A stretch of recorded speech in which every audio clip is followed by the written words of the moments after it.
It goes without saying that we've all suffered loss as a result of the pandemic. We've lost people, jobs, opportunities, and experiences. For the optimists amongst us, it is true that we might have gained some unexpected things, but what we've lost has been much more significant. I'm sure we all want to put the past year and a bit behind us, but how can we process what's happened to us, especially our losses, in an emotionally healthy way? Well, to process loss, you just have to grieve.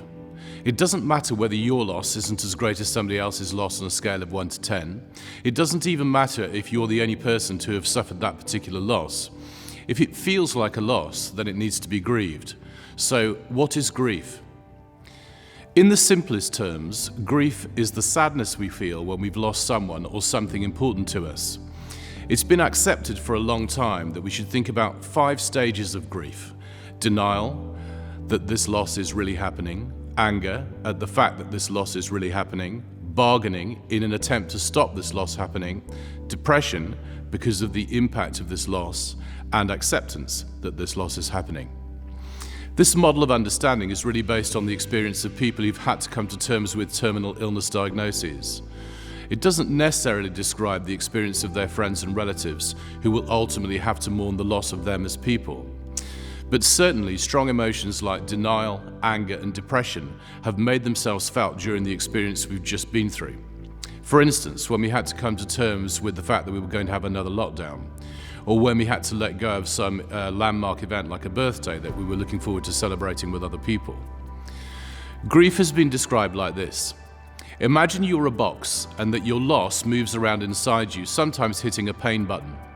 When your loss is at its most intense, it feels like the pain button is being hit continually. As the intensity of your loss reduces, the pain button is still hit from time to time, just less often. But many would say the pain button is always there to be hit. Well, I'm not sure that that's true. I think of grief as being more of a state or a condition we have to be in for a while, but the grief is something we can come through or recover from, and not something that needs to hurt every day or define the rest of our lives. If you break your leg, there are obviously certain things you simply cannot do for a while, things you took for granted beforehand. You're incapacitated. When people are grieving, they're often excessively tired. Simple things we wouldn't have thought twice about getting done now take a huge amount of effort. We're often irrationally angry. Things we would normally have had patience for now seem intolerable. And of course, when we've lost someone or something very important to us, we're very, very sad. Things that would normally amuse us or fill us with joy simply don't register. What does register is emotional pain, or maybe numbness. Believe it or not, it's a good sign when people feel this kind of pain. It means we aren't currently trying to prevent the process of grieving, because the only way you can mess up a grief process is by not grieving.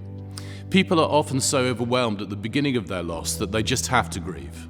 But we often stop too quickly, and so our grief isn't fully processed, and that means the next time we experience loss, the former unprocessed loss will resurface.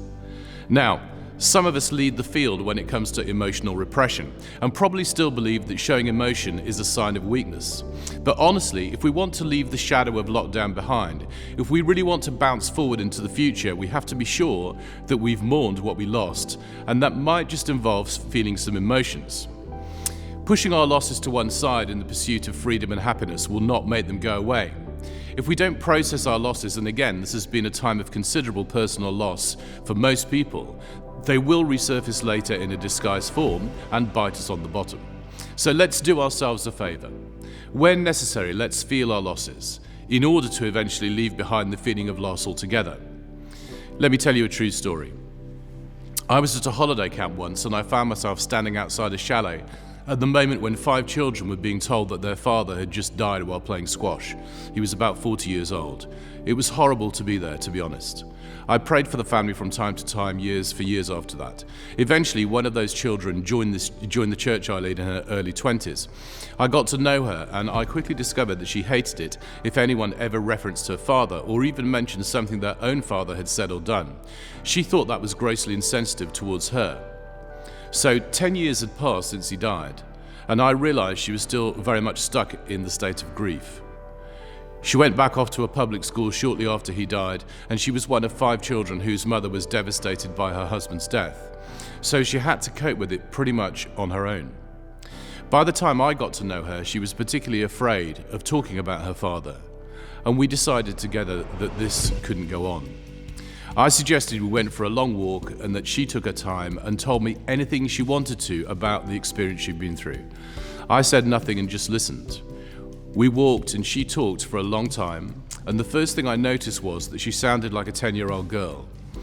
This loss had not been processed, and as a result had become a source of ongoing pain for her. By having the courage to talk things out that day, she set in train a healing process that was completed about a year from then. So grief is like a state you are in or a condition you have for a while, but you don't have to be in it for more than a while unless you refuse to grieve.